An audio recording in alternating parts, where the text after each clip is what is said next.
Hi there, my name is Megan, and today I'm going to talk about youth gangs and delinquency.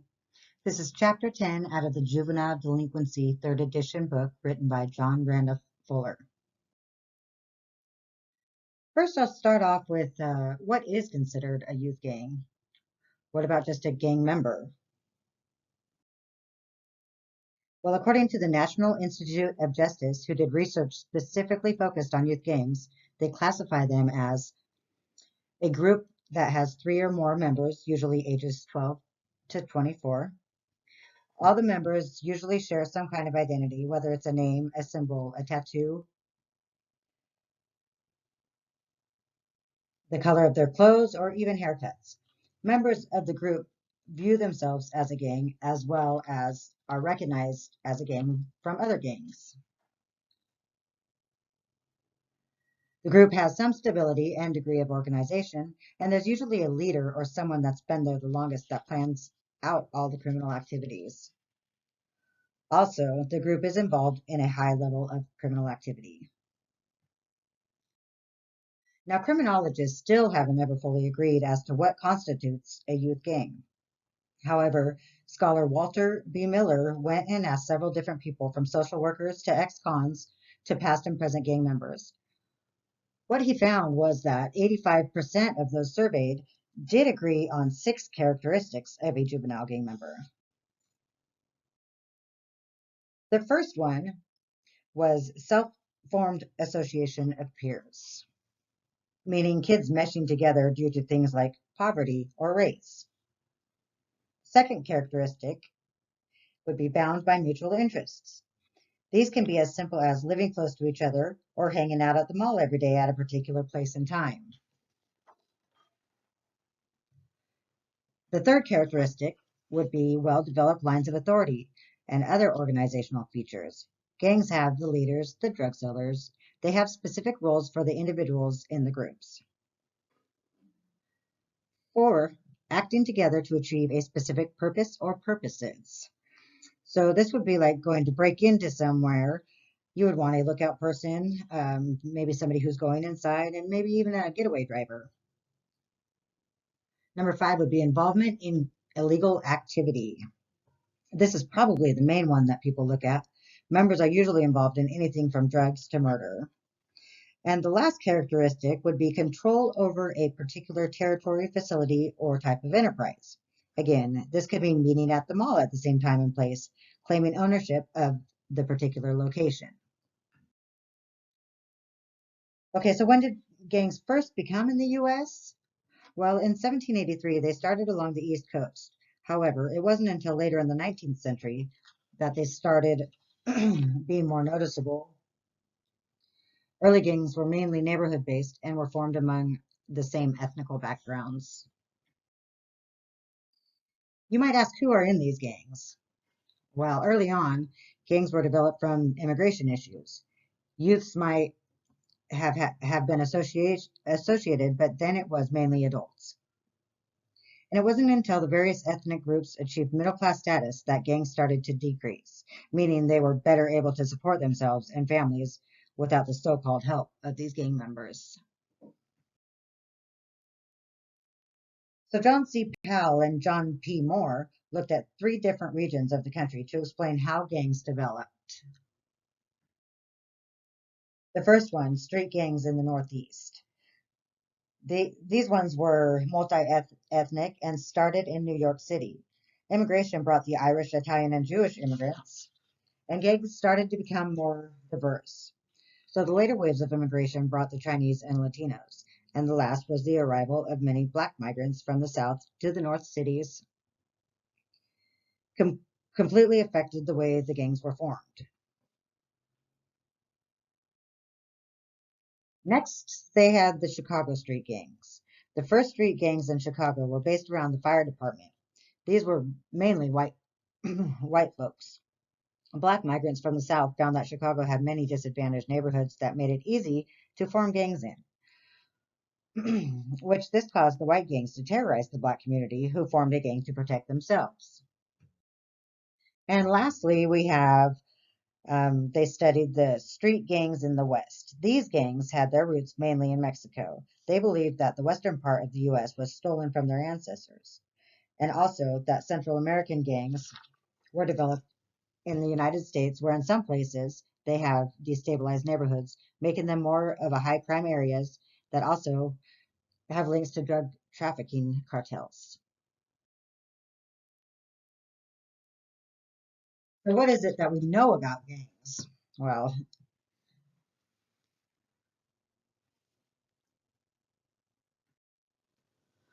we know that youth gang members are usually male, black, Hispanic, living in single parent families below poverty, and are usually between 13 and 16 years old. We also know that several studies over the past 80 years have been done. These studies have informed us about the development and seriousness of gang activity. And lastly, we know that the U.S. government funds the RISS, also known as the Regional Information Sharing Systems Program, which links thousands of different agencies and provides resources and support to deal with all kinds of offenses, including gang activity.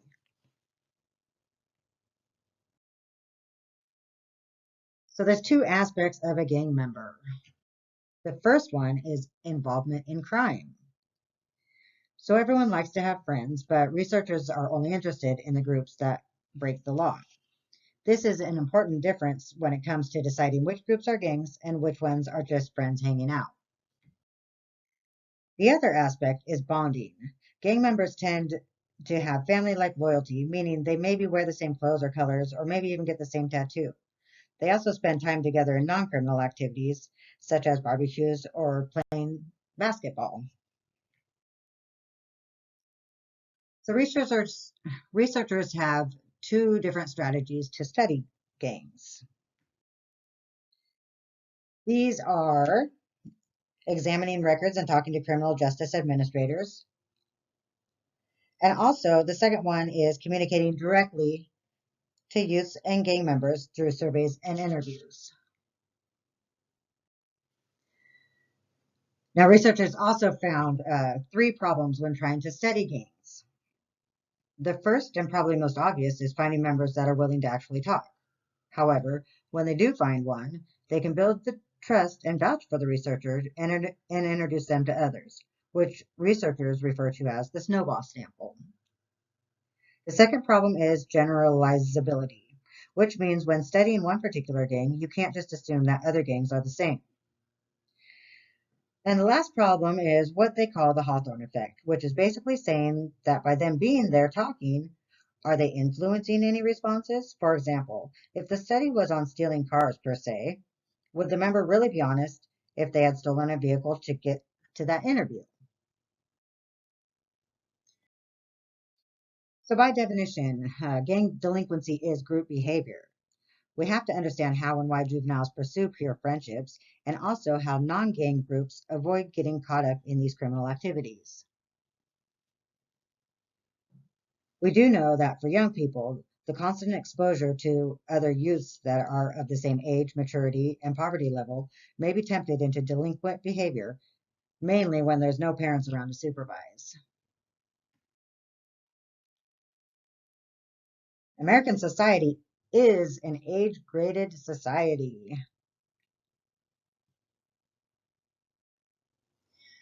So, starting from childhood, our parents found playgroups where kids were mostly the same age. Then, when we started school, I guess there's the occasional smart one that excels and skips a grade, or maybe a child is struggling and gets held back. But even then, there's only a year or two difference in ages. The main point is we all mostly hang out with others our same age. So, my next question that researchers ask is, does delinquency make youths more likely to join a gang, or does gang membership lead youths towards delinquency? Let's think about this one for a second. We know that kids just want to fit in. So let's say you just moved into a new neighborhood. You're going to a new school, and your mom is a single parent working two full time jobs just to pay the bills.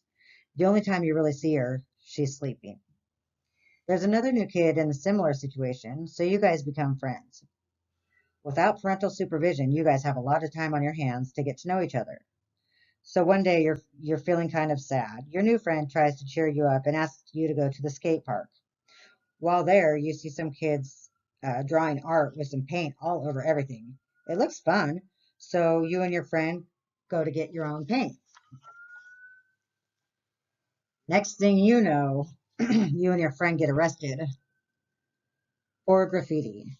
Well, at the detention center, you meet all kinds of new friends that are there for different reasons. So, does delinquency make youth more likely to join a gang? I think the answer is yes, especially after being incarcerated and meeting others just like you. So, how can this be avoided? More parental supervision would be a good starting place, monitoring the youth's friends and getting them involved in some kind of after school sports, clubs, or activities. So there's many ways that gangs are different as well as the same. They all have family-like loyalty. However, scholars differentiate them by size, racial and ethnic backgrounds, the criminal activity they commit, organization, and geographic location. If a gang decides to change the neighborhood they consider theirs, things like racial composition might also change.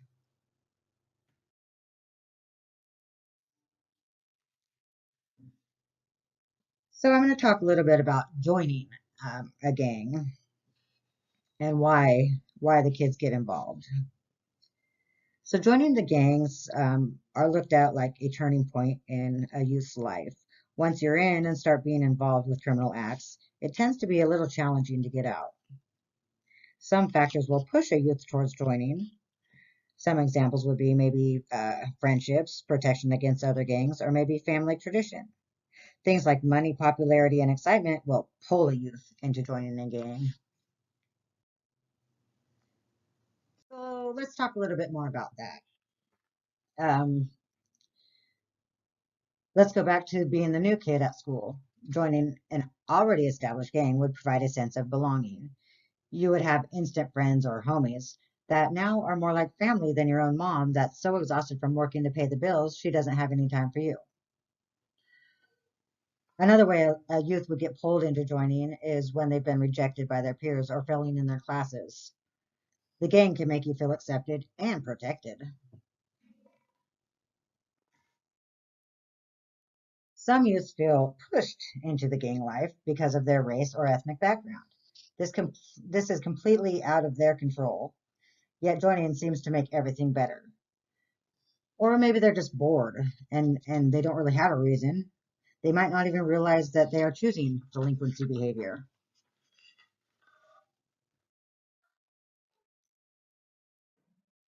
So most youths leave a gang after a year or less. Um, some tend to age out as they grow older and find better things to do with their lives.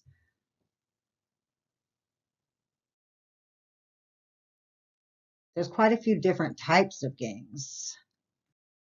We have the Black and Hispanic gangs. When I think of those, the first ones that come to mind are the Crips and the Bloods. The Crips is an unusual name that is shortened from cripples, a name that recalls a time during the 60s when gang members carried walking sticks as weapons because guns were too difficult to obtain. The cane was used as a weapon to cripple anyone who crossed them, and they have now spread nationwide. Now, the Bloods, although primarily black, the Bloods, unlike the Crips, have accepted members from the other racial groups, including Hispanic, white, and Asian.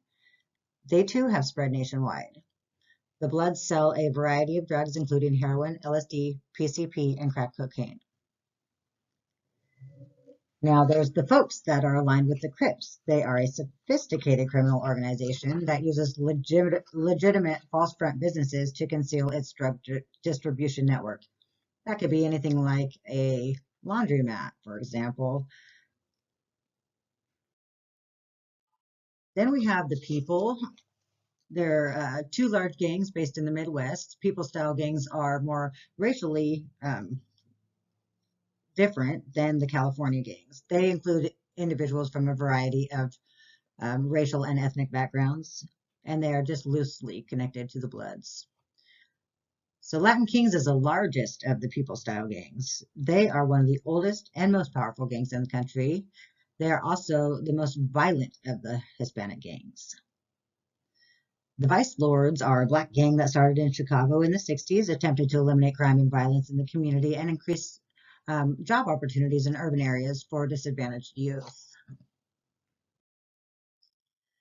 Next, we can look at some Asian gangs. We got the triads.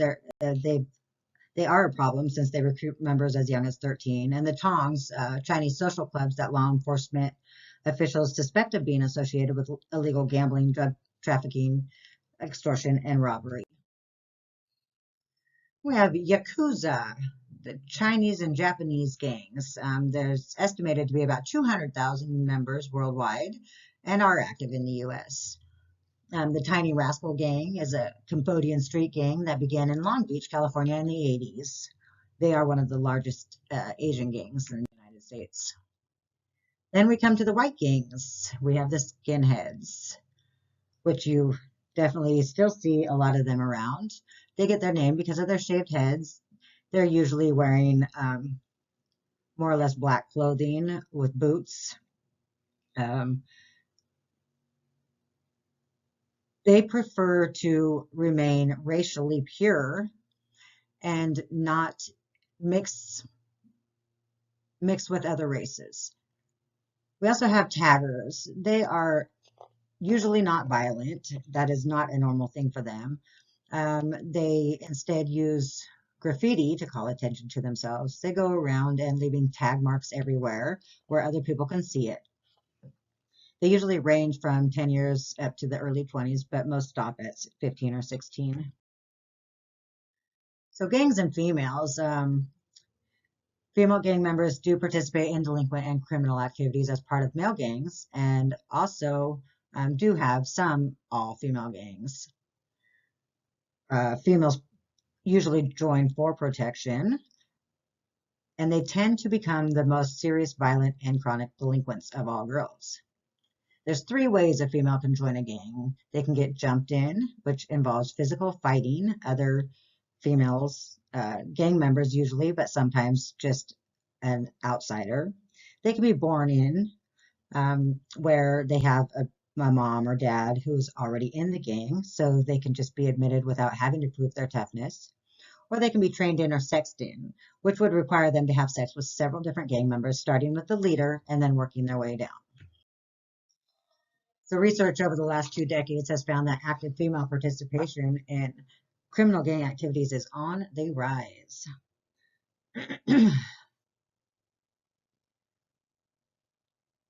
Other studies have estimated that girls represent anywhere from 20 to 40% of gang members in the country. Gangs often use girls to help deceive the police. So how are we going to deal with these gangs? Community efforts to prevent the formation and sustainability of gangs are classified into 3 different categories. First, we have the primary gang prevention. And this idea is to remove factors from the community that are suspected to breed gang involvement. Most of what they call primary prevention of gangs isn't really aimed at gangs at all, but rather is designed to help the children in the community. Their goal is to improve schools, developing a healthy local economy and employment, providing recreational activities, and communities all seek to improve the lives of all the citizens. The next one would be the secondary gang prevention. It aims more at at-risk kids. They are focused on potential gang members and intervening to improve their attitude towards society and their behaviors that might get them in trouble. Head Start is one of the most effective secondary prevention programs. In the secondary gang prevention program, they have the GREAT program, which has uniformed police officers that interact with children by providing community-based activities and also class instruction. The BUILD program distributes information on gang violence, substance abuse, gang recruitment strategies, and consequences of gang membership. So the last one is more about current gangs and prevention, and it would involve convincing youth to give up their gang affiliation and become responsible members of the community. These programs must help restore the youth's social bonds with their non-gang friends, family, schools, and everyone else in society. So there is uh, deterrence and treatment as ways to help get out of gangs once they're in, and also try to detour them from joining in the first place. So the idea is that getting gang members off the street and punishing them for their criminal activity as well, in turn detour them from joining. There is, however, two problems with this approach. Um, Effective treatment programs are very expensive, and states don't really have the money, or they're they don't allow the money to provide comprehensive programs in the detention facilities and prisons. And there is too many detention facilities and prisons that have highly organized gang subcultures and have a great deal of influence on the other inmates. So what now? Often when youths are incarcerated, they become more involved with gangs as a result of incarceration rather than receiving the treatment they need to break away. So to be successful, we need a program that involves all three levels of prevention, the primary, secondary, and the tertiary. And they must be utilized in a thoughtful, coordinated, and well-funded way. So that is the end of the chapter. I hope I didn't bore you guys too much. I will see you next time.